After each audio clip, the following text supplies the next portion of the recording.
Las parábolas en la Biblia nos dan muchas enseñanzas. Hay una de ellas que nos da una enseñanza muy específica acerca de los dos pactos. En el libro de Mateo, capítulo 21, versículo 28, en adelante, Jesús, hablando a la gente, relató una parábola y dijo: «¿Pero qué os parece? Un hombre tenía 2 hijos, y acercándose al primero le dijo: Hijo, ve hoy a trabajar a mi viña. Entonces él dijo: No quiero. Pero después, arrepentido, fue. Acercándose al otro, le dijo de la misma manera. Y respondiendo él dijo: Sí, señor, voy. Y no fue. ¿Cuál de los 2 hizo la voluntad de su padre? Dijeron ellos: El primero. Jesús les dijo: De cierto os digo, que los publicanos y las rameras van delante de vosotros al reino de Dios. Porque vino a ustedes Juan en camino de justicia, y no le creísteis. Pero los publicanos y las rameras le creyeron. Y vosotros, viendo esto, no se arrepintieron después para creerle. Así como dentro del pueblo de Israel, 2 clases de personas, así en el cristianismo actual también hay 2 clases de personas. Mientras uno consiente en trabajar en la viña del Señor, su corazón está enemistado con Dios, y finalmente no va. El primer sí se transforma luego en un no. En aquel tiempo Jesús aplicó esta parábola a los principales sacerdotes y ancianos, la clase religiosa, los que conocían la teoría de la palabra de Dios, la teoría del Evangelio, la clase religiosa que pretendía estar realizando la obra de Dios, y eran tenidos en alta estima por el pueblo, por su gran religiosidad, por las enseñanzas elocuentes que daban, por los sermones lindos que predicaban. Sin embargo, no fueron al reino de Dios. Aparentemente estaban en el reino de Dios, pero en realidad no se arrepintieron y no entraron al reino de Dios. Con su boca decían que sí, pero su corazón estaba lejos de Dios. La otra clase de personas parecía que no aceptaba la palabra de Dios. Parecía que estaban lejos. Aparentemente eran los que más enemistados con Dios estaban. Pero luego de escuchar la palabra del Evangelio, son movidos al arrepentimiento y hacen la voluntad de Dios. En ellos la palabra, en primera instancia, es no, pero luego ceden al poder del Evangelio y entonces le dicen sí a Dios. Se arrepienten y entran en el reino de Dios. En la Biblia encontramos una marcada diferencia entre la promesa del hombre y la promesa de Dios. Veamos qué nos dice la Biblia acerca de la promesa del hombre. En el libro de Deuteronomio, capítulo 23, versículo 21, dice: Cuando haces voto a Jehová tu Dios, no tardes en pagarlo, porque ciertamente lo demandará Jehová tu Dios de ti, y sería pecado en ti. Mas cuando te abstengas de prometer, no habrá en ti pecado. Pero lo que hubiere salido de tus labios, lo guardarás y lo cumplirás, porque lo prometiste a Jehová tu Dios, pagando la ofrenda voluntaria que prometiste con tu boca. ¿Cuántas veces prometimos cosas a Dios? Muchas veces, por emoción, el hombre hace promesas a Dios, pero luego se olvida y no cumple. Esto es un pecado delante de Dios. Hay un mejor camino en nuestra relación con Dios. Es mejor no prometer a Dios. Y simplemente la Biblia dice que en eso no hay pecado. Es decir, no es Dios quien pide promesas al hombre. Dios no está diciendo: prométeme, júrame. No vemos esto en la Biblia. Pues es Dios el que obra el querer y el hacer, por su buena voluntad. Él nos pide que le entreguemos nuestra voluntad, pero no nos pide que le hagamos promesas. En el capítulo 5 del libro de Eclesiastés leemos: Cuando fueres a la casa de Dios, guarda tu pie, y acércate más para oír que para ofrecer el sacrificio de los necios, porque no saben que hacen mal. No te des prisa con tu boca, ni tu corazón se apresure a proferir palabra delante de Dios. Porque Dios está en el cielo, y tú sobre la tierra. Por tanto, sean pocas tus palabras, porque de la mucha ocupación viene el sueño, y de la multitud de palabras la voz del necio. Cuando a Dios haces promesa, no tardes en cumplirla, porque Él no se complace en los insensatos. Cumple lo que prometes. Mejor es que no prometas, y no que prometas, y no cumplas. No dejes que tu boca te haga pecar, ni digas delante del ángel que fue ignorancia. ¿Por qué harás que Dios se enoje a causa de tu voz y destruya la obra de tus manos? Cuando estamos en la presencia de Dios, acerquémonos más para oír, para aprender de Él, y no para ofrecer el sacrificio de los necios. ¿Cuál es el sacrificio de los necios? Es el hablar apresuradamente en la presencia de Dios. Que sean pocas tus palabras, escribió el sabio Salomón. El sacrificio de los necios es hacer promesas a Dios. Está movido por la confianza propia y no por la sumisión. Es ofrecer a Dios aquello que la carne cree que puede hacer, pero luego ve que no puede. Estamos inclinados a asumir compromisos que no son sabios, no son prudentes delante de Dios. La misma palabra de Dios dice: engañoso es el corazón del hombre más que todas las cosas. ¿Quién lo conocerá? Yo, Jehová, que escudriño la mente y pruebo el corazón. Si hacemos promesas a Dios, nos traiciona la confianza propia. Nuestro propio corazón no es digno de nuestra confianza, pues ni siquiera nosotros mismos conocemos todo lo que hay en nuestro corazón. Únicamente Dios nos conoce tal como somos. El apóstol Pablo también escribió acerca de esto en la segunda carta a los Corintios, capítulo 1, versículo 15 en adelante.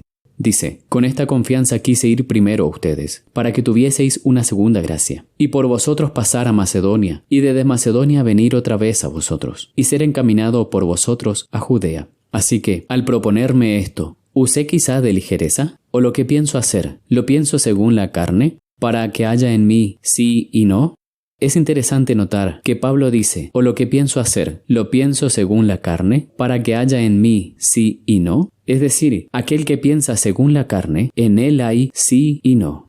Si Pablo pensara según la carne, podría decir sí, pero luego no hacer aquello que se propuso. Así también, cualquiera de nosotros, si piensa según la carne, puede decir sí, pero finalmente dice no, con sus mismos hechos. Pablo le dice a los hermanos lo que se había propuesto hacer, consciente de cuán frágil es la palabra humana. Pablo sabía muy bien cuán cambiante y vacilante es la naturaleza humana caída, que si se valiera de sí mismo, así como leímos en la parábola, que uno de los hijos dijo que sí iba a ir, y lo dijo con reverencia: sí, Señor, voy, pero al final no fue, y la realidad es que de esa manera no hizo la voluntad del Padre. Si prometemos a Dios, o le decimos haremos esto o aquello, o renunciaremos a tal pecado, pongámonos a pensar, ¿qué poder hay en la carne para vencer el pecado? ¿Acaso no demuestra esto que aún hay confianza propia en el corazón? Y si hay confianza propia, aún no ha muerto al yo. Y si no ha muerto al yo, es una mente carnal. Aún Cristo no puede vivir en él. Y si Cristo no vive en él, ¿qué poder puede tener para vencer el mal y para hacer la voluntad de Dios? Ninguno. Porque el Señor Jesucristo mismo dijo: separados de mí, nada pueden hacer. Aquí vemos los dos pactos. El antiguo pacto está representado por aquel que dice sí, pero al final no hace la voluntad de Dios. Y el nuevo pacto está representado por aquel que dice no quiero, pero después arrepentido fue y entra al reino de Dios. El arrepentimiento es un don de Dios y viene por la palabra de Dios. La virtud que viene de Cristo nos guía al arrepentimiento. Al recibir la palabra, recibimos a Cristo. Y únicamente por el poder de Cristo podemos experimentar un arrepentimiento genuino. Por eso dice la palabra de Dios: pero ahora, tanto mejor ministerio es el suyo, cuanto es mediador de un mejor pacto, establecido sobre mejores promesas. Cristo es mediador de un mejor pacto, que está establecido sobre mejores promesas. Y esas promesas son mejores porque son las promesas de Dios. El peor pacto, el antiguo, está establecido en las promesas peores, es decir, las promesas del hombre, las promesas de la autosuficiencia. El peor pacto, con defecto, llamado primero o viejo, está basado sobre peores promesas. Y la fuente de esas promesas es el hombre pecaminoso, débil y cuyo corazón es engañoso. Es la promesa de un esclavo, incapaz de cumplir su palabra. En el nuevo pacto, el mejor pacto, es sin defecto, también es llamado el segundo pacto, y la fuente de las promesas es Dios mismo, a través de Jesucristo. Entonces vemos dos tipos de promesas. En el antiguo pacto, las promesas del hombre. En el nuevo pacto, las promesas de Dios. En el libro de Hebreos, capítulo 8, versículo 7 dice: porque si aquel primero hubiera sido sin defecto, ciertamente no se hubiera procurado lugar para el segundo. Porque reprendiéndolos, dice: he aquí que vienen días, dice el Señor, en que estableceré con la casa de Israel y con la casa de Judá un nuevo pacto. ¿Por qué también es tan defectuoso el primer pacto? Hebreos 8:9 dice: no como el pacto que hice con sus padres, el día en que los tomé de la mano para sacarlos de la tierra de Egipto, porque ellos no permanecieron en mi pacto, y yo me desentendí de ellos, dice el Señor. Dios quiso hacer un pacto con el pueblo de Israel, pero ellos no permanecieron en su pacto. ¿Por qué? Salmos 81:11 dice: Pero mi pueblo no oyó mi voz, e Israel no me quiso a mí. Los dejé, por tanto, en la dureza de su corazón. Caminaron en sus propios consejos. ¿Por qué no pudieron entrar en el pacto de Dios? Mi pueblo no oyó mi voz, e Israel no me quiso a mí. Y caminaron en sus propios consejos. Aquel que desecha la palabra de Dios, aquel que no escucha los consejos de Dios, aquel que no oye la voz de Cristo, ¿cómo podrá ser libre del pecado? Ese pacto de la confianza propia no tiene poder para salvar a nadie. Pero veamos ahora cómo son las promesas de Dios. 2 Corintios 1:18 en adelante dice: Mas como Dios es fiel, nuestra palabra a vosotros no es sí y no, porque el Hijo de Dios, Jesucristo, que entre vosotros ha sido predicado por nosotros, por mí, Silvano y Timoteo, no ha sido sí y no, mas ha sido sí en él. Porque todas las promesas de Dios son en él sí y en él amén, por medio de nosotros para la gloria de Dios.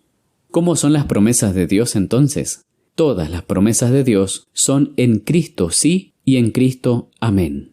Dios, que es la fuente de toda promesa, es fiel, y todas estas promesas nos han sido dadas en Cristo. Y en Cristo todas las promesas son sí y amén. Todas las promesas de Dios son efectivas en Cristo. Porque así como Dios creó el universo por medio de Jesucristo, así también Dios nos reconcilia por medio de Jesucristo y también nos redime del pecado por medio de Jesucristo. Porque en Cristo Jesús todas las promesas de Dios son sí y amén. ¿Cuál es la diferencia entre la palabra de Dios y la palabra del hombre? Leamos Isaías 55, 8 en adelante. Porque mis pensamientos no son vuestros pensamientos, ni vuestros caminos mis caminos, dijo Jehová.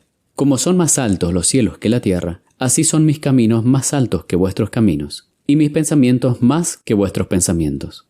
Porque como desciende de los cielos la lluvia y la nieve, y no vuelve allá, sino que riega la tierra, y hace germinar y producir, y da semilla al que siembra, y pan al que come, así será mi palabra que sale de mi boca. No volverá a mí vacía, sino que hará lo que yo quiero, y será prosperada en aquello para que la envié.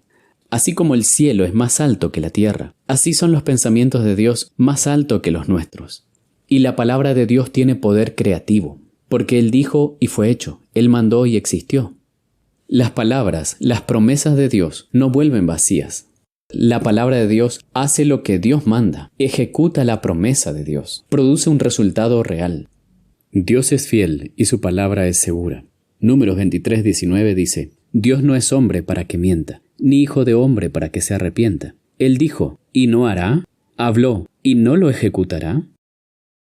La palabra del hombre no tiene poder creativo, y como de la abundancia del corazón habla la boca, ¿qué palabras pueden salir de un corazón enfermo, engañoso y manchado por el pecado? Por eso, si alguno habla, hable conforme a las palabras de Dios. 1 de Pedro 4:11. Dios es todopoderoso y es fiel. Su palabra tiene poder creativo. Cuando Él habla, su palabra es verdad.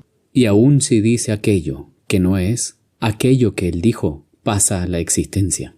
Cuando todo era tinieblas, Dios dijo: sea la luz, y fue la luz. Él mandó y existió. La palabra de Dios tiene poder creativo. Por lo tanto, las promesas de Dios son fieles y verdaderas. Son dignas de toda confianza. Y Dios es el mismo, ayer, hoy y por los siglos.